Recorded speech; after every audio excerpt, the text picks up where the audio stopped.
ಮುಖ್ಯಾಂಶಗಳು. ಭಾರತವನ್ನು ಉನ್ನತ ಶಿಕ್ಷಣ ತಾಣವಾಗಿಸಲು ಸರ್ಕಾರದ ಆದ್ಯತೆ, ಯುವ ಜನರನ್ನು ಸ್ಪರ್ಧಾತ್ಮಕ ಜಗತ್ತಿಗೆ ಸಜ್ಜುಗೊಳಿಸಲು ಒತ್ತು, ಪ್ರಧಾನಿ ನರೇಂದ್ರ ಮೋದಿ. ಪ್ರವಾಹ ಬಾಧಿತ ಜಿಲ್ಲೆಗಳಲ್ಲಿ ನಾಡಿದ್ದು ವೈಮಾನಿಕ ಸಮೀಕ್ಷೆ, ನೆರೆ ಹಾನಿ ಕುರಿತು ಪ್ರಧಾನಿಗೆ ಶೀಘ್ರ ವರದಿ, ಮುಖ್ಯಮಂತ್ರಿ ಬಿಎಸ್ ಯಡಿಯೂರಪ್ಪ. ರಾಜ್ಯದ ಉತ್ತರ ಭಾಗದಲ್ಲಿ ಪ್ರವಾಹ ಸ್ಥಿತಿ ಗಂಭೀರ, ಮುಂದುವರೆದ ರಕ್ಷಣಾ ಕಾರ್ಯಾಚರಣೆ, ಕೃಷ್ಣಾ ಭೀಮಾ ತೀರದ ಸಂತ್ರಸ್ತರ ಸ್ಥಳಾಂತರ. ಯುಜಿಸಿಯಿಂದ ಪದವಿ ತರಗತಿಗಳ ಆರಂಭಕ್ಕೆ ಅನುಮತಿ, ನವೆಂಬರ್ನಲ್ಲಿ ಮುಂಜಾಗ್ರತಾ ಕ್ರಮಗಳೊಂದಿಗೆ ಕಾಲೇಜು ತೆರೆಯುವ ಚಿಂತನೆ, ಡಾ ಸಿಎನ್ ಅಶ್ವತ್ಥನಾರಾಯಣ. ವಾರ್ತೆಗಳ ವಿವರ. ಮೈಸೂರು ವಿಶ್ವವಿದ್ಯಾಲಯದ ಶತಮಾನೋತ್ಸವ ಸಮಾರಂಭ ಹಾಗೂ ಘಟಿಕೋತ್ಸವ ಇಂದು ನಡೆಯಿತು. ವರ್ಚುವಲ್ ಮೂಲಕ ಕಾರ್ಯಕ್ರಮ ಉದ್ದೇಶಿಸಿ ಭಾಷಣ ಮಾಡಿದ ಪ್ರಧಾನಿ ನರೇಂದ್ರ ಮೋದಿ, ಮೊದಲಿಗೆ ಕನ್ನಡದಲ್ಲಿ ಶುಭ ಕೋರಿ ರಾಜರ್ಷಿ ನಾಲ್ಪಡಿ ಕೃಷ್ಣರಾಜ ಒಡೆಯರ್, ಸರ್ ಎಂ ವಿಶ್ವೇಶ್ವರಯ್ಯ, ರಾಷ್ಟಕವಿ ಕುವೆಂಪು, ಗೊರೂರು ರಾಮಸ್ವಾಮಿ ಅಯ್ಯಂಗಾರ್ ಅವರ ಹೇಳಿಕೆಯನ್ನು ಸ್ಮರಿಸಿ ಗಮನ ಸೆಳೆದರು. ನಾಡಹಬ್ಬ ದಸರೆಯ ಶುಭ ಕೋರುತ್ತಾ, ಘಟಿಕೋತ್ಸವದ ಈ ಸ್ಮರಣೀಯ ಸಮಾರಂಭದ ಸಂದರ್ಭದಲ್ಲಿ ನಿಮಗೆಲ್ಲರಿಗೂ ಅಭಿನಂದನೆಗಳು. ಇಂದು ಪದವಿ ಪ್ರಮಾಣ ಪತ್ರ ಪಡೆಯುತ್ತಿರುವ ಎಲ್ಲರಿಗೂ ಶುಭಾಶಯಗಳು. ಬೋಧಕ ಸಿಬ್ಬಂದಿಗೂ ಶುಭ ಕೋರುತ್ತೇನೆ ಎಂದು ಕನ್ನಡದಲ್ಲಿ ಹಾರೈಸಿದರು.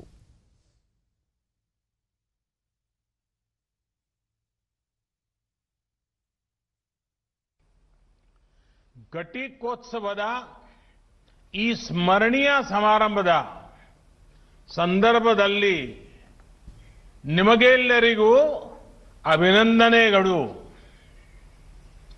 ಇದು ಪದವಿ ಪ್ರಮಾಣ ಪತ್ರ ಪಡೆಯುತ್ತಿರುವ ಎಲ್ಲರಿಗೂ ಶುಭಾಶಯಗಳು. ಬೋಧಕ ಸಿಬ್ಬಂದಿಗೂ ಶುಭಾಶಯಗಳನ್ನು ಕೋರುತ್ತೇನೆ. साथियों, मैसूर यूनिवर्सिटी प्राचीन भारत की समृद्ध शिक्षा व्यवस्था और भविष्य के भारत के एस्पिरेशंस और कैपेबिलिटीज का एक प्रमुख केंद्र है. इस यूनिवर्सिटी ने राजर्षि नालवाड़ी कृष्णराज वडेयार और एम विश्वेश्वरैया जी के विजन और संकल्पों को साकार किया है.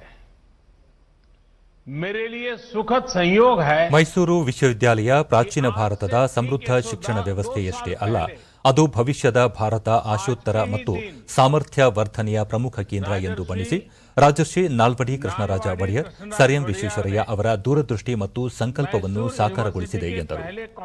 ಮೈಸೂರು ವಿಶ್ವವಿದ್ಯಾಲಯದ ವಿಶ್ರಾಂತ ಕುಲಪತಿ ಮಹಾನ್ ಕವಿ ಕುವೆಂಪು ಅವರು ಈ ವಿಶ್ವವಿದ್ಯಾಲಯಕ್ಕೆ ಮಾನಸ ಗಂಗೋತ್ರಿ ಎಂಬ ನಾಮಕರಣ ಮಾಡಿದ್ದು, ಇದು ನಿರಂತರ ಪ್ರೇರಣೆ ನೀಡುತ್ತದೆ ಎಂದರು. ಭಾರತವನ್ನು ಉನ್ನತ ಶಿಕ್ಷಣದ ತಾಣವನ್ನಾಗಿ ಮಾಡಲು ಮತ್ತು ನಮ್ಮ ಯುವ ಜನರನ್ನು ಸ್ಪರ್ಧಾತ್ಮಕತೆಗೊಳಿಸುವ ನಿಟ್ಟಿನಲ್ಲಿ ಕಳೆದ 5-6 ವರ್ಷಗಳಿಂದ ಸರ್ಕಾರ ಶ್ರಮಿಸುತ್ತಿದೆ. ಇಂದು ದೇಶ ಪರಿವರ್ತನೆಯ ವರ್ಷದಲ್ಲಿ ಸಾಗಿದ್ದು, ಭಾರತದ ಶೈಕ್ಷಣಿಕ ವ್ಯವಸ್ಥೆಯನ್ನು 21ನೇ ಶತಮಾನದ ಅಗತ್ಯಗಳಿಗೆ ಅನುಗುಣವಾಗಿ ಮುಂದುವರಿಸಲು ಒತ್ತು ನೀಡಲಾಗಿದೆ. ಉನ್ನತ ಶಿಕ್ಷಣದಲ್ಲಿ ಮೂಲಸೌಕರ್ಯ ಒದಗಿಸುವುದರ ಜೊತೆಗೆ ವಿನ್ಯಾಸಿತ ಪರಿವರ್ತನೆಗೆ ಗಮನ ನೀಡಲಾಗಿದೆ. ನೂತನ ರಾಷ್ಟ್ರೀಯ ಶಿಕ್ಷಣ ನೀತಿ ಜಾರಿಗೆ ತರಲಾಗಿದೆ ಎಂದರು. ಶಿಕ್ಷಣವೇ ಜೀವನದ ಬೆಳಕು, यानी एजुकेशन जीवन के मुश्किल रास्तों में रोशनी दिखाने वाला माध्यम है. आज हमारा देश जब परिवर्तन के एक बड़े दौर से गुजर रहा है, तब उनकी ये बात बहुत ज्यादा प्रासंगिक है. बीते 5-6 साल ये निरंतर प्रयास हुआ है कि हमारी शिक्षा, भारत का एजुकेशन सिस्टम छात्रों को 21वीं सदी की आवश्यकताओं के बीच आगे बढ़ने में भी और मदद करें. देश के बेहतरीन एजुकेशन इंस्टीट्यूट में से एक होने के नाते मैसूर यूनिवर्सिटी को भी हर नई स्थिति के हिसाब से इनोवेट करना होगा. पूर्व कुलपति महान कवि साहित्यकार कुवेंपु जी ने यूनिवर्सिटी के मेन कैंपस को मान संगोत्री यानी मन का शाश्वत प्रवाह का जो नाम दिया था, उससे आपको निरंतर प्रेरणा प्राप्त करनी है। आपको incubation centres, technology development centres, industry academy linkage और इंटर डिसिप्लिनरी रिसर्च जैसे विषयों पर और ज्यादा फोकस करना होगा। यूनिवर्सिटी से ये भी अपेक्षा है कि वो कंटेम्पररी और ग्लोबल इश्यूज के साथ साथ लोकल कल्चर, लोकल आर्ट और हमारे सोशल इश्यूज से जुड़ी रिसर्च को बढ़ावा देने की अपनी परंपरा का और विस्तार करें। साथियों, आज जब इस महान कैंपस से बाहर निकल रहे हैं तो मेरा आपसे एक और आग्रह है। आप में हर एक के पास जो अपनी ताकत है, अपना सामर्थ्य है, उसके आधार पर एक्सीलेंस अचीव करने की हमेशा कोशिश करें।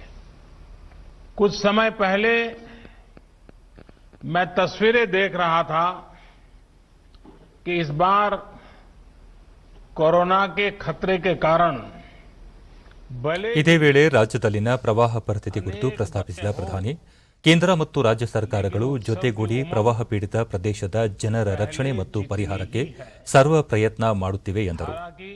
ಕೊರೋನಾ ಈ ಬಾರಿ ಸಂಕಷ್ಟ ತಂದಿದೆ, ಆದರೂ ಜನರಲ್ಲಿ ಉತ್ಸವದ ಉತ್ಸಾಹ ಕುಂದಿಲ್ಲ.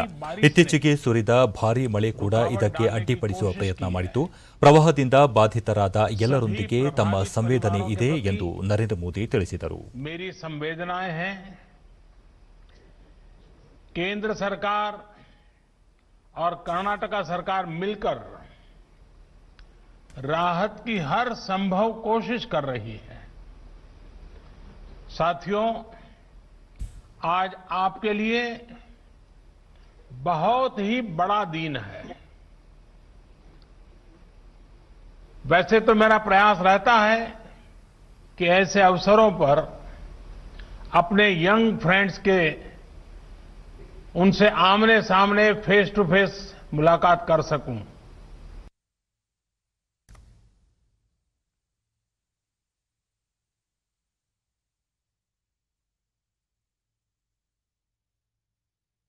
ಪದವಿ ಪ್ರದಾನ ಮಾಡಿದ ಉಪಮುಖ್ಯಮಂತ್ರಿ ಡಾಕ್ಟರ್ ಸಿಎನ್ ಅಶ್ವತ್ಥನಾರಾಯಣ ವಿಶ್ವವಿದ್ಯಾಲಯದಲ್ಲಿ ಲಭ್ಯವಿರುವ ಕೋರ್ಸ್ಗಳ ಬಗ್ಗೆ ಮಾಹಿತಿ ನೀಡಿ ಪದವಿ ಪಡೆದ ವಿದ್ಯಾರ್ಥಿಗಳಿಗೆ ಶುಭ ಹಾರೈಸಿದರು.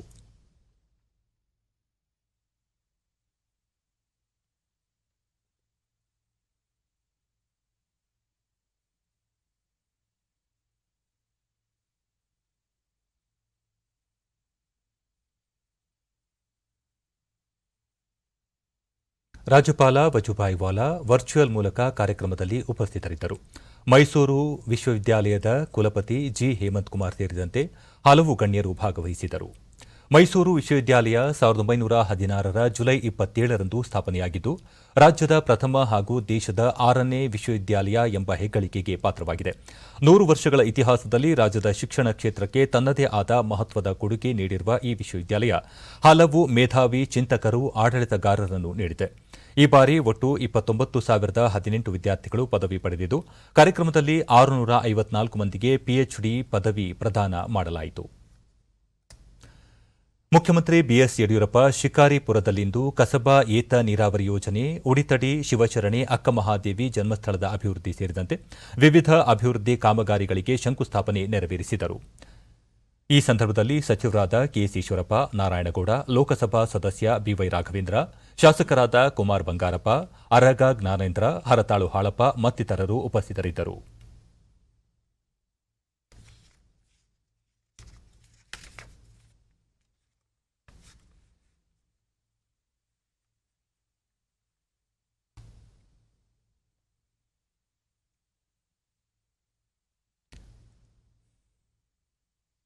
ಶಿವಮೊಗ್ಗ ಜಿಲ್ಲೆ ಸಮಗ್ರ ಬಳಿಕ ಸುದ್ದಿಗಾರರೊಂದಿಗೆ ಮುಖ್ಯಮಂತ್ರಿ, ನಾಡಿದ್ದು ಪ್ರವಾಹ ಬಾಧಿತ ಜಿಲ್ಲೆಗಳಲ್ಲಿ ವೈಮಾನಿಕ ಸಮೀಕ್ಷೆ ನಡೆಸುತ್ತಿದ್ದು, ಪ್ರಧಾನಿಯವರಿಗೆ ಶೀಘ್ರದಲ್ಲೇ ರಾಜ್ಯದಲ್ಲಿ ಹಾನಿಯಾಗಿರುವ ಕುರಿತು ವರದಿ ಸಲ್ಲಿಸಲಾಗುವುದು. ಬೆಳೆ ಹಾನಿ ಹಾಗೂ ಮನೆ ಕಳೆದುಕೊಂಡವರಿಗೆ ಸೂಕ್ತ ಪರಿಹಾರ ನೀಡಲು ಈಗಾಗಲೇ ಹಿರಿಯ ಅಧಿಕಾರಿಗಳಿಗೆ ಸೂಚಿಸಲಾಗಿದೆ ಎಂದು ತಿಳಿಸಿದರು. ಸಮೀಕ್ಷೆ ಮಾಡ್ತೇನೆ.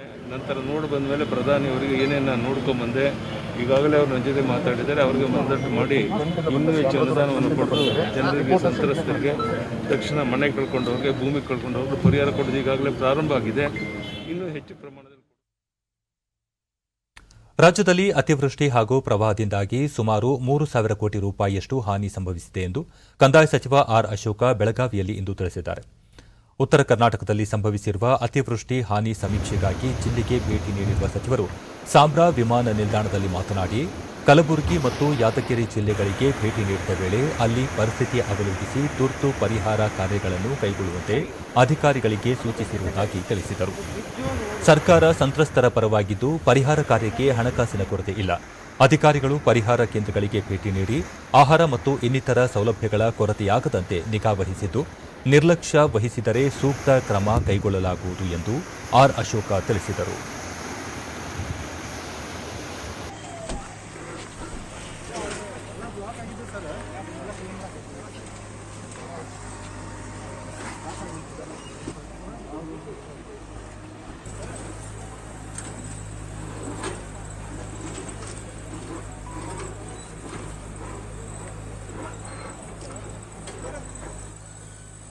ಬಳಿಕ ಅವರು ಬೆಳಗಾವಿಯಲ್ಲಿ ಮಳೆ ಹಾನಿ ಕುರಿತು ಸ್ಥಳೀಯ ಜನಪ್ರತಿನಿಧಿಗಳೊಂದಿಗೆ ಹಾಗೂ ಹಿರಿಯ ಅಧಿಕಾರಿಗಳೊಂದಿಗೆ ಸಮಾಲೋಚನೆ ನಡೆಸಿ ಪ್ರವಾಹದಿಂದ ಉಂಟಾಗಿರುವ ನಷ್ಟದ ಕುರಿತು ಮಾಹಿತಿ ಪಡೆದರು.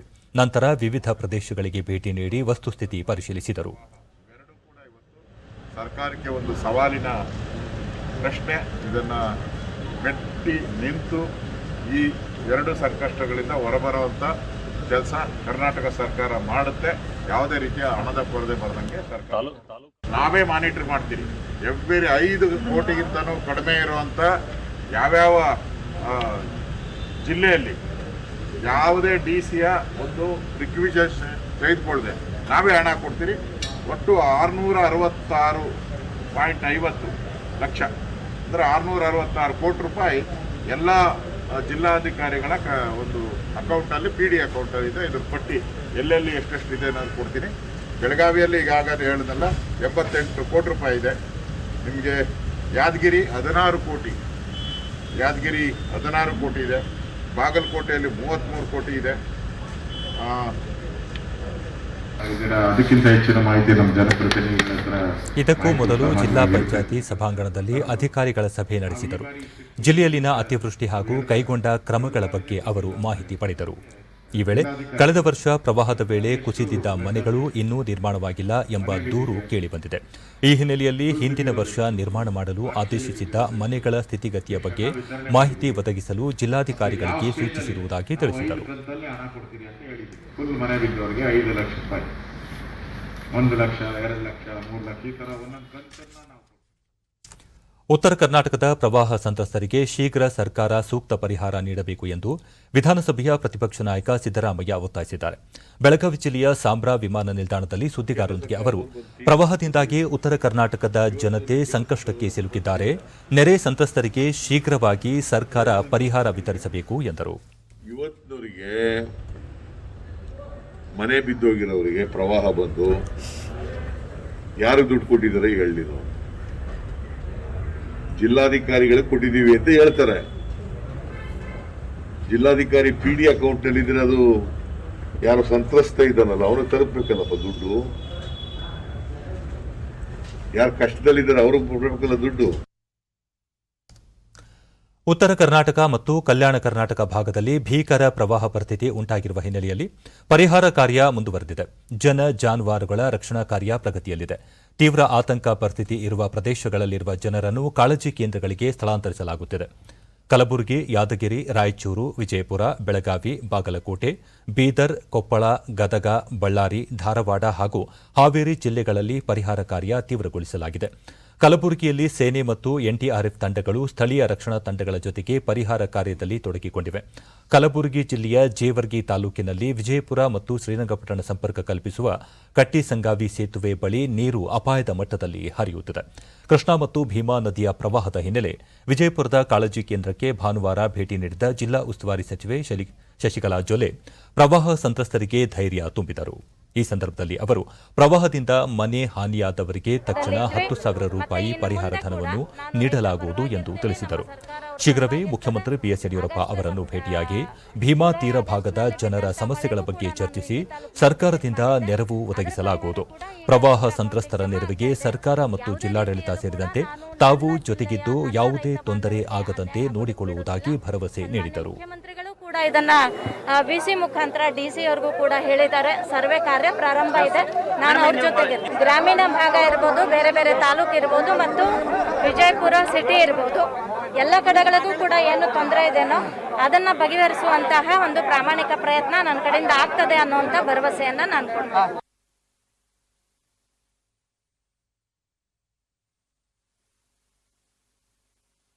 ರಾಯಚೂರು ಜಿಲ್ಲೆಯಲ್ಲೂ ಪ್ರವಾಹದ ಹಿನ್ನೆಲೆ ಶಕ್ತಿನಗರದ ಅತಿಥಿ ಗೃಹದಲ್ಲಿ ಸೇನೆ ಮತ್ತು ಎನ್ಡಿಆರ್ಎಫ್ ತಂಡಗಳ ಜೊತೆಗೆ ರಾಯಚೂರು ಜಿಲ್ಲಾಧಿಕಾರಿ ಆರ್ ವೆಂಕಟೇಶ್ ಕುಮಾರ್ ಸಭೆ ನಡೆಸಿದರು. 17 ಪ್ರವಾಹ ಪೀಡಿತ ಗ್ರಾಮಗಳ ಜನರನ್ನು ಸುರಕ್ಷಿತ ಸ್ಥಳಕ್ಕೆ ಸ್ಥಳಾಂತರಿಸಲು ಅಗತ್ಯ ಕ್ರಮದ ಕುರಿತು ಚರ್ಚಿಸಲಾಯಿತು. ಯಾವ ಹಳ್ಳಿಗಳೆಲ್ಲ ನಮ್ಮ ಜಿಲ್ಲೆಯಲ್ಲಿ ಅಫೆಕ್ಟ್ ಆಗ್ತದೆ. ಜಿಲ್ಲಾಧಿಕಾರಿ ಆರ್ ವೆಂಕಟೇಶ್ ಕುಮಾರ್ ಕೃಷ್ಣಾ ಮತ್ತು ಭೀಮಾ ನದಿಯಿಂದ ಅಪಾರ ಪ್ರಮಾಣದ ನೀರನ್ನು ಹರಿದುಬಿಟ್ಟಿರುವುದರಿಂದ ರಾಯಚೂರು ತಾಲೂಕಿನ ಗುರ್ಜಾಪುರ ಗ್ರಾಮದ ಸುತ್ತಮುತ್ತಲಿನ 17 ಗ್ರಾಮಗಳು ಪ್ರವಾಹಕ್ಕೆ ಒಳಗಾಗಿವೆ. ಇಲ್ಲಿನ ಗ್ರಾಮಸ್ಥರನ್ನು ಸುರಕ್ಷಿತ ಸ್ಥಳಗಳಿಗೆ ಸ್ಥಳಾಂತರ ಮಾಡಬೇಕು. ಹಾಗಾಗಿ ಯಾವುದೇ ಜೀವ ಹಾನಿಯಾಗದಂತೆ ಸುರಕ್ಷಿತವಾಗಿ ಜನರನ್ನು ಸ್ಥಳಾಂತರಿಸಬೇಕು ಎಂದು ಎನ್ಡಿಆರ್ಎಫ್ ತಂಡಕ್ಕೆ ಸೂಚನೆ ನೀಡಿರುವುದಾಗಿ ತಿಳಿಸಿದರು. ರೆಸ್ಕ್ಯೂ ಮಾಡಕ್ಕೆ ಜನರದ್ದು ಸ್ವಲ್ಪ ರೆಸಿಸ್ಟೆನ್ಸ್ ಇದೆ. ಇನ್ನೂ ಇಷ್ಟು ನೀರಿಲ್ಲ, ನದಿನಲ್ಲಿ ನೀರು ಕಡಿಮೆ ಇದೆ, ಸೊ ಈಗ ಬೇಡ, ನೀರು ಜಾಸ್ತಿ ಆದಮೇಲೆ ಬರ್ತವೆ.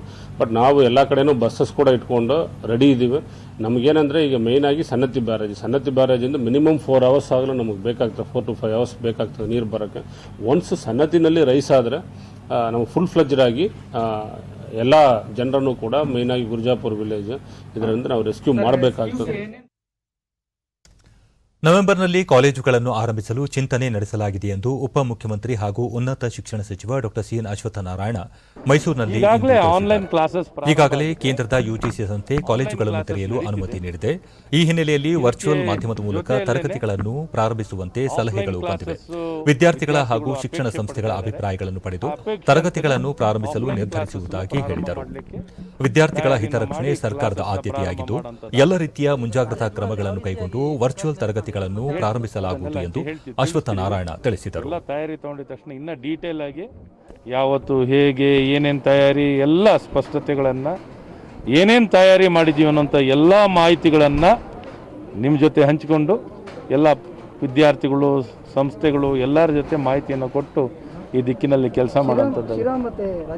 ಹಾಗಾಗಿ ರಾಜರಾಜೇಶ್ವರಿ ನಗರದಲ್ಲಿ ಜೈಬೇರಿ ದೊಡ್ಡ ಇದೇ ವೇಳೆ ಬೆಂಗಳೂರಿನ ರಾಜರಾಜೇಶ್ವರಿ ನಗರ ಮತ್ತು ಶಿರಾ ವಿಧಾನಸಭಾ ಕ್ಷೇತ್ರಗಳ ಉಪಚುನಾವಣೆ ಕುರಿತು ಪ್ರತಿಕ್ರಿಯಿಸಿದ ಸಚಿವರು, ಜನರು ಸ್ಥಿರ ಸರ್ಕಾರ ಬಯಸಿದ್ದು 2 ಕ್ಷೇತ್ರಗಳಲ್ಲಿ ಬಿಜೆಪಿ ಅಭ್ಯರ್ಥಿಗಳು ಜಯ ಗಳಿಸಲಿದ್ದಾರೆ ಎಂದು ವಿಶ್ವಾಸ ವ್ಯಕ್ತಪಡಿಸಿದರು. ಏನು ಪ್ರಯೋಜನ ಇಲ್ಲ, ಸಾಕಷ್ಟು ಬಾರಿ ಅವರಿಗೆ ಅವಕಾಶವನ್ನು ಕೊಟ್ಟಿದ್ದಾರೆ. ಈಗಲೂ ಅವಕಾಶ ಕೊಟ್ಟು ಏನೂ ಪ್ರಯೋಜನ ಇಲ್ಲ ಅನ್ನೋಂಥ ಜನಕ್ಕೆ ಗೊತ್ತಿದೆ. ಮತ್ತು ದೂರವಾಣಿನಲ್ಲೂ ಆಡಿಯೋ ರಿಲೀಸ್ ಆಗಿದೆಯಲ್ಲ, ಅವ್ರ ಪಕ್ಷದ ನಾಯಕರನ್ನೇ 9 ಬಾರಿ ಟಿಕೆಟ್ ಕೊಟ್ಟಿದ್ವಿ, ಇನ್ನೂ ಯಾಕೆ ಟಿಕೆಟ್ ಕೊಡಬೇಕು ಅಂತ ಅವರೇ ಮಾತಾಡ್ಕೋತಿದ್ರು.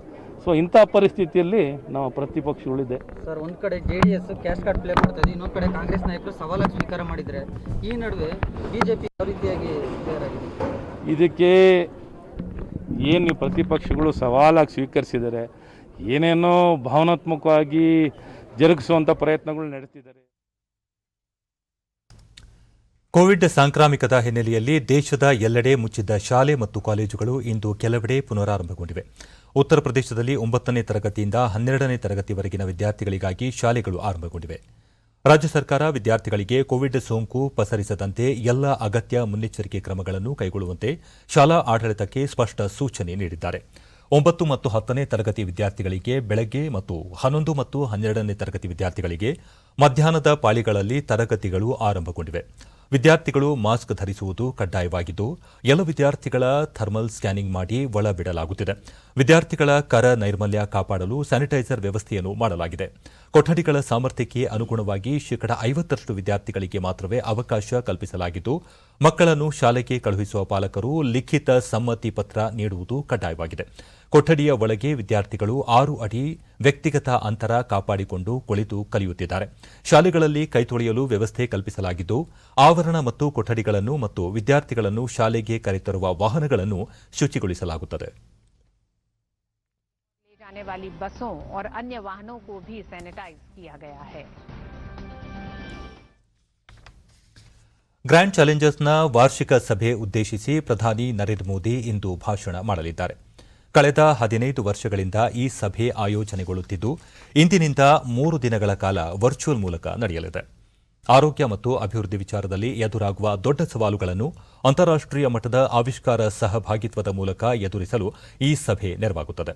ನೀತಿ ನಿರೂಪಕರು ಮತ್ತು ವೈಜ್ಞಾನಿಕ ಚಿಂತಕರು ಸೇರಿದಂತೆ ವಿಶ್ವದ ಅನೇಕ ಗಣ್ಯರು ಈ ಸಭೆಯಲ್ಲಿ ಭಾಗವಹಿಸಲಿದ್ದು, ಜಾಗತಿಕ ಆರೋಗ್ಯ ಸಮಸ್ಯೆಗಳಿಗೆ ವೈಜ್ಞಾನಿಕ ಪರಿಹಾರ ಕಂಡುಕೊಳ್ಳುವ ನಿಟ್ಟಿನಲ್ಲಿ ಈ ಸಭೆ ಆಯೋಜನೆಗೊಂಡಿದೆ. 3 ದಿನಗಳ ಈ ಕಾರ್ಯಕ್ರಮದಲ್ಲಿ ಚರ್ಚೆ, ಸಂವಾದ, ವಿವಿಧ ವಿಷಯಗಳ ಮೇಲೆ ವರ್ಚುವಲ್ ಮೂಲಕ ಸಮಾಲೋಚನೆ ಸೇರಿದಂತೆ ಇನ್ನಿತರ ಪ್ರಮುಖ ಅಂಶಗಳನ್ನು ಇಟ್ಟುಕೊಂಡು ಚರ್ಚೆಗಳು ನಡೆಯಲಿವೆ. ಕೇಂದ್ರ ಆರೋಗ್ಯ ಸಚಿವ ಡಾ ಹರ್ಷವರ್ಧನ್ ಸಹ ಆರಂಭಿಕ ಭಾಷಣ ಮಾಡಲಿದ್ದು, ಬಿಲ್ ಮತ್ತು ಮಿಲಿಂದಾ ಗೇಟ್ಸ್ ಪ್ರತಿಷ್ಠಾನದ ಸಹ ಆತಿಥ್ಯದಲ್ಲಿ ನಡೆಯಲಿರುವ ಈ ಸಭೆಯಲ್ಲಿ 40 ದೇಶಗಳ 1,600 ಜನರು ಪಾಲ್ಗೊಳ್ಳುವ ನಿರೀಕ್ಷೆ ಇದೆ. ಕೇಂದ್ರ ಸಾರ್ವಜನಿಕ ವಲಯದ ಉದ್ಯಮಗಳ ಸಿಪಿಎಸ್ಸಿ ಬಂಡವಾಳ ವೆಚ್ಚ ಆರ್ಥಿಕ ಬೆಳವಣಿಗೆಯ ನಿರ್ಣಾಯಕ ಚಾಲನಶಕ್ತಿಯಾಗಿದ್ದು 2020-21 ಮತ್ತು 2021-22ರ ಆರ್ಥಿಕ ವರ್ಷಗಳಿಗೆ ಅದನ್ನು ಹೆಚ್ಚಿಸುವ ಅಗತ್ಯವಿದೆ ಎಂದು ಹಣಕಾಸು ಮತ್ತು ಸಾಂಸ್ಥಿಕ ವ್ಯವಹಾರಗಳ ಸಚಿವೆ ನಿರ್ಮಲಾ ಸೀತಾರಾಮನ್ ಹೇಳಿದ್ದಾರೆ. ಪೆಟ್ರೋಲಿಯಂ ಮತ್ತು ನೈಸರ್ಗಿಕ ಅನಿಲ ಹಾಗೂ ಕಲ್ಲಿದ್ದಲು ಸಚಿವಾಲಯದ ಕಾರ್ಯದರ್ಶಿಗಳು ಹಾಗೂ 14 ಸಿಪಿಎಸ್ಯುಗಳ ಅಧ್ಯಕ್ಷರು, ವ್ಯವಸ್ಥಾಪಕ ನಿರ್ದೇಶಕರೊಂದಿಗೆ ನಡೆದ ವಿಡಿಯೋ ಕಾನ್ಫರೆನ್ಸ್ನಲ್ಲಿ ಪ್ರಸಕ್ತ ಹಣಕಾಸು ವರ್ಷದಲ್ಲಿ ಸಿಪಿಎಸ್ಸಿಗಳ ಬಂಡವಾಳ ವೆಚ್ಚದ ಪರಾಮರ್ಶೆ ನಡೆಸಿದ ಅವರು 2020-21ರ ಸಾಲಿನ ಬಂಡವಾಳ ವೆಚ್ಚದ ಗುರಿ 1,15,934 ಕೋಟಿ ರೂಪಾಯಿಗಳಾಗಿದೆ ಎಂದರು. ಕೇಂದ್ರ ಸರ್ಕಾರಿ ಸ್ವಾಮ್ಯದ ಸಾರ್ವಜನಿಕ ವಲಯದ ಉದ್ದಿಮೆಗಳ ಉತ್ತಮ ಪ್ರದರ್ಶನ ಕೋವಿಡ್-19ರ ಪ್ರಭಾವಕ್ಕೆ ಸಿಲುಕಿರುವ ಆರ್ಥಿಕತೆಯ ಚೇತರಿಕೆಗೆ ದೊಡ್ಡ ರೀತಿಯಲ್ಲಿ ನೆರವಾಗಲಿದೆ ಎಂದು ಸಚಿವರು ತಿಳಿಸಿದರು. ದೇಶದಲ್ಲಿ ಕಳೆದ 24 ಗಂಟೆಗಳಲ್ಲಿ 55,722 ಪ್ರಕರಣಗಳು ದೃಢಪಟ್ಟಿವೆ. ಇದರೊಂದಿಗೆ ಒಟ್ಟು ಪ್ರಕರಣಗಳ ಸಂಖ್ಯೆ 75,50,273ಕ್ಕೆ ಏರಿಕೆಯಾಗಿದೆ. ಈವರೆಗೆ 66,63,608 ಕೊರೋನಾ ಸೋಂಕಿತರು ಗುಣಮುಖರಾಗಿದ್ದು, ಸುಮಾರು 7,72,055 ಸಕ್ರಿಯ ಪ್ರಕರಣಗಳು ಇವೆ. ಕೊರೋನಾ ಸೋಂಕಿನಿಂದ ಗುಣಮುಖರಾದವರ ಸಂಖ್ಯೆಯಲ್ಲಿ ಭಾರತ ಸುಧಾರಣೆಯತ್ತ ಸಾಗಿದ್ದು, ಚೇತರಿಕೆ ಪ್ರಮಾಣ 88.26ರಷ್ಟಿದೆ. ಒಟ್ಟು 1,14,610 ಮಂದಿ ಮೃತಪಟ್ಟಿದ್ದಾರೆ. ಮರಣ ದರ 1.52ರಷ್ಟಿದೆ ಎಂದು ಕೇಂದ್ರ ಆರೋಗ್ಯ ಮತ್ತು ಕುಟುಂಬ ಕಲ್ಯಾಣ ಸಚಿವಾಲಯ ತಿಳಿಸಿದೆ. ಕಳೆದ 24 ಗಂಟೆಗಳ ಅವಧಿಯಲ್ಲಿ ದೇಶದಲ್ಲಿ 8,60,000 ಕೊರೋನಾ ಮಾದರಿಗಳ ಪರೀಕ್ಷೆ ನಡೆಸಲಾಗಿದ್ದು, ಇದರೊಂದಿಗೆ ದೇಶದಲ್ಲಿ ಈವರೆಗೆ ನಡೆಸಲಾದ ಸೋಂಕಿನ ಮಾದರಿಗಳ ಪರೀಕ್ಷೆ 9,50,83,000 ದಾಟಿದೆ ಎಂದು ಭಾರತೀಯ ವೈದ್ಯಕೀಯ ಸಂಶೋಧನಾ ಮಂಡಳಿ ಐಸಿಎಂಆರ್ ತಿಳಿಸಿದೆ. ದೇಶದಲ್ಲಿ ಮಾರಕ ಕೋವಿಡ್ ಮಹಾಮಾರಿಯನ್ನು ನಿಗ್ರಹಿಸಲು ಕೇಂದ್ರ ಆರೋಗ್ಯ ಮತ್ತು ಕುಟುಂಬ ಕಲ್ಯಾಣ ಸಚಿವಾಲಯ ಹಾಗೂ ಐಸಿಎಂಆರ್ ಪರೀಕ್ಷಾ ಸಾಮರ್ಥ್ಯ ಮತ್ತು ಮೂಲಸೌಕರ್ಯ ಹೆಚ್ಚಿಸುತ್ತಿದ್ದು, ಪ್ರಸ್ತುತ ದೇಶದಲ್ಲಿ 1,117 ಸರ್ಕಾರಿ ಮತ್ತು 845 ಖಾಸಗಿ ಜಾಲದ ಪ್ರಯೋಗಾಲಯಗಳು ಸೇರಿ ಒಟ್ಟು 1,962 ಪ್ರಯೋಗಾಲಯಗಳು ಕಾರ್ಯಾಚರಣೆಯಲ್ಲಿವೆ ಎಂದು ತಿಳಿಸಿದೆ.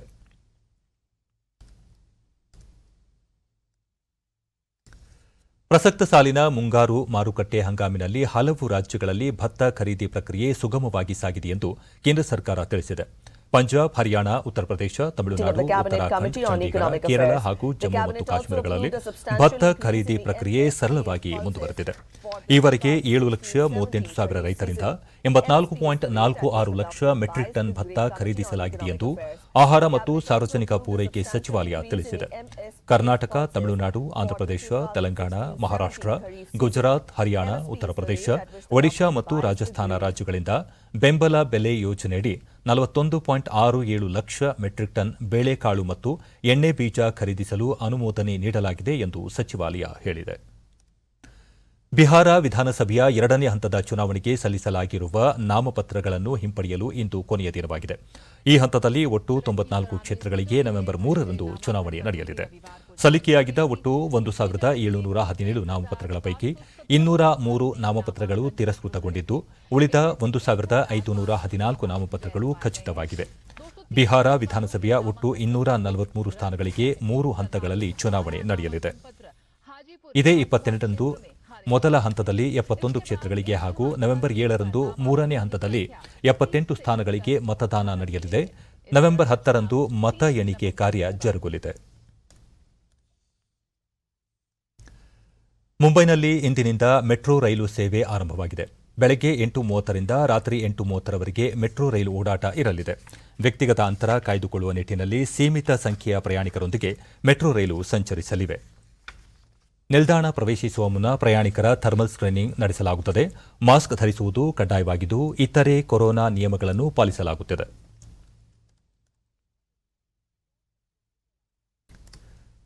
ಕೋವಿಡ್-19 ಹಿನ್ನೆಲೆಯಲ್ಲಿ ಸಾಂಸ್ಕೃತಿಕ ನಗರಿ ಮೈಸೂರು ದಸರಾವನ್ನು ಸರ್ಕಾರ ಸರಳವಾಗಿ ಆಚರಿಸುತ್ತಿದ್ದು, ಪ್ರವಾಸಿಗರ ಸಂಖ್ಯೆಯೂ ವಿರಳವಾಗಿದೆ. ಆದರೂ ದಸರಾ ಹಬ್ಬ ಎಂದಿನಂತೆ ನಡೆಯುತ್ತಿದ್ದು, ಸ್ಥಳೀಯರು ಸಂತಸ ವ್ಯಕ್ತಪಡಿಸಿದ್ದಾರೆ.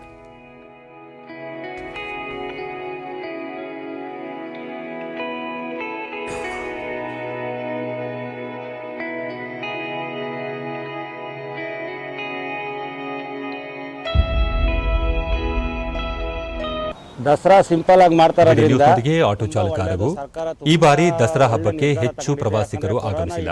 ಸೋಂಕು ತಡೆ ನಿಟ್ಟಿನಲ್ಲಿ ಎಚ್ಚರ ವಹಿಸಿರುವುದು ಸ್ವಾಗತಾರ್ಹ ಎಂದರು. ಏನು ತೊಂದರೆ ಇಲ್ಲ, ಏನಿಲ್ಲ, ಅವರು ಮಾಡ್ತಾ ಇರೋದು ಒಳ್ಳೇದೇ. ಇದಕ್ಕೆ ನಾವು ಖಂಡಿತ ಸಂತೋಷ ಪಡ್ತೀವಿ. ಯಾಕಂದರೆ ಜನ ಸರ್ಕಾರ ಏನೇ ಹೇಳಿದ್ರು ಮಾಸ್ಕ್ ಹಾಕಲ್ಲ, ಸಾಮಾಜಿಕ ಅಂತರ ಕಾಪಾಡ್ಕೊಳ್ಳಲ್ಲ. ಈ ಲೈಟಿಂಗ್ಸ್ ಇರೋದ್ರಿಂದ ಜನಗಳೆಲ್ಲ ಸೇರಿ ಕೊರೋನಾ ಹರಡುತ್ತದೆ. ಅದರಿಂದ ಅವರು ಸಿಂಪಲ್ ಆಗಿ ಮಾಡ್ತಾರೆ, ನಮಗೆ ತುಂಬ ಸಂತೋಷ ಐತೆ. ಇದರಿಂದ ಏನೂ ತೊಂದರೆ ಇಲ್ಲ. ದಸರಾನ ಸರ್ಕಾರದವರು ಗೃಹಿಣಿ ರೇಖಾ ಪ್ರತಿ ವರ್ಷ ಅಸಂಖ್ಯಾತ ಪ್ರವಾಸಿಗರು ದಸರಾಗೆ ಆಗಮಿಸುತ್ತಿದ್ದರು. ಆದರೆ ಈ ಬಾರಿ ಸೋಂಕು ಭೀತಿಯಿಂದ ಪ್ರವಾಸಿಗರ ಸಂಖ್ಯೆ ಗಣನೀಯವಾಗಿ ಕುಸಿದಿದೆ ಎಂದರು. ಸುಮಾರು ಒಂದು 5 ಲಕ್ಷ 10 ಲಕ್ಷ ಜನ ಸೇರುವಂಥ ಚಾನ್ಸಸ್ ಇರೋದ್ರಿಂದ ಎಲ್ಲರನ್ನೂ ಗೌರ್ಮೆಂಟ್ ಆಗಲಿ ಪೊಲೀಸ್ನವರಾಗಲಿ ಏನೂ ಮಾಡೋಕ್ಕಾಗಲ್ಲ. ಅದರಿಂದ ಈಗ ಸರಳವಾಗಿ ಆಚರಣೆ ಮಾಡ್ತಾ ಇರೋದು ತುಂಬ ಅಂದರೆ ತುಂಬಾ ಅನುಕೂಲ ಆಗ್ತಾ ಇದೆ. ಎಲ್ಲೆಲ್ಲಿಂದ ಅಂದರೆ ಫಾರಿನ್ ಕಂಟ್ರೀಸಿಂದ ಎಲ್ಲ ಬರ್ತಾ ಇದ್ರು. ಈಗ ಅದನ್ನೆಲ್ಲ ಅವಾಯ್ಡ್ ಆಗಿರೋದ್ರಿಂದ ಸರ್ಕಾರ ತುಂಬಾ ಒಳ್ಳೆಯ ಒಂದು ಕೆಲಸವನ್ನು ಮಾಡ್ತಾ ಇದೆ. ಸ್ಥಳೀಯರಾದ ಸವಿತಾ, ಸೋಂಕು ಭೀತಿಯ ನಡುವೆಯೂ ಮೈಸೂರು ಎಂದಿನಂತೆ ಇದು ಸ್ಥಳೀಯರಲ್ಲಿ ಸಂತಸ ಮೂಡಿಸಿದೆ ಎಂದರು. ತುಂಬಾ ಜನ ಸೇರಿದ್ರೆ ಒಬ್ಬರಿಂದ ಒಬ್ರಿಗೆ ಸ್ಪ್ರೆಡ್ ಆಗುತ್ತೆ. ಆದ್ರಿಂದ ಸರಳ ಮಾಡೋದೇ ಒಳ್ಳೆಯದು. ಈಗ ಹೇಳು ಅಂದ್ರೆ ನಾವು ಹಿರಿಯ ನಾಗರಿಕರಾದ ಪಾರ್ವತಮ್ಮ ಶರನ್ನವರಾತ್ರಿಯನ್ನು ತಾವೆಲ್ಲರೂ ಮನೆಯಲ್ಲೇ ಆಚರಿಸುತ್ತಿದ್ದೇವೆ ಎಂದರು. ಪ್ರಪಂಚಕ್ಕೆ ಕರೋನಾ ಬಂದಿರೋದ್ರಿಂದ ನಾವು ಆದಷ್ಟು ನಮ್ಮ ಮನೆಯೊಳಗೆ ಪೂಜೆ ಪುನಸ್ಕಾರ ಮಾಡಿಕೊಂಡು ಜನಗಳು ಮಾಡೋದು ಅನುಕೂಲ.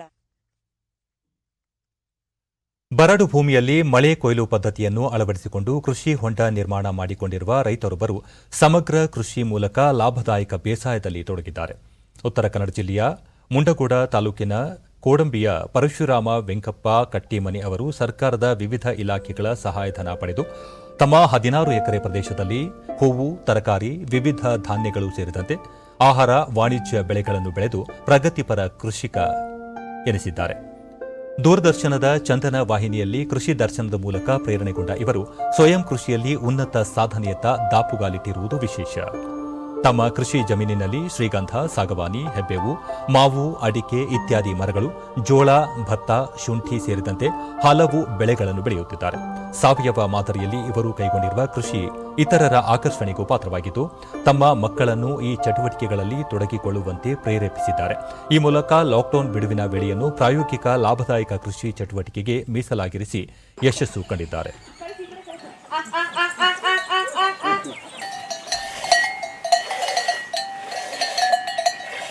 ನಾವು ಈ ಕೋಡಂಬಿ ಗ್ರಾಮದಲ್ಲಿ ಡಿಡಿ ನ್ಯೂಸ್ ಜೊತೆ ಪರಶುರಾಮ ಕಟ್ಟಿಮನಿ ತಮ್ಮ ಕೃಷಿ ಜಮೀನಿನಲ್ಲಿ ಮೀನು, ಕೋಳಿ ಸಾಕಣೆ ಸೇರಿದಂತೆ ಇತರ ಉಪಕಸಬುಗಳನ್ನು ಮಾಡುತ್ತಿದ್ದು ವಿವಿಧ ಇಲಾಖೆಗಳಿಂದ ದೊರೆತ ಸಹಾಯಧನ ಹಾಗೂ ಉತ್ತೇಜನದಿಂದ ಉತ್ತಮ ಲಾಭ ಪಡೆಯಲು ಸಾಧ್ಯವಾಗಿದೆ ಎಂದರು.